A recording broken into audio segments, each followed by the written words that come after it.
خانم شاید تو سرت کن.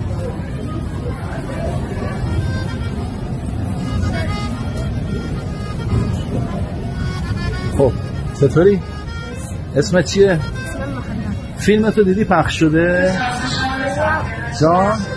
ندیدی؟ که فیلمت پخش شده؟ تو فضای مجازی؟ آره فیلمت پخش شده، حرفاتم خیلی ها شنیدم. اگر حرف خاصی داری دوباره بزن براشون بفرست. بگو برای چی میگی شالتو سرت کن؟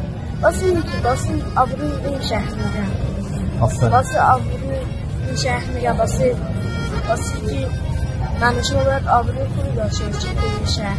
من شما نباید آبروی من الان اینم میگه آبروشان داره از دست میدن، نه که آبرو بگیرن، داره آبروشان از دست میدن.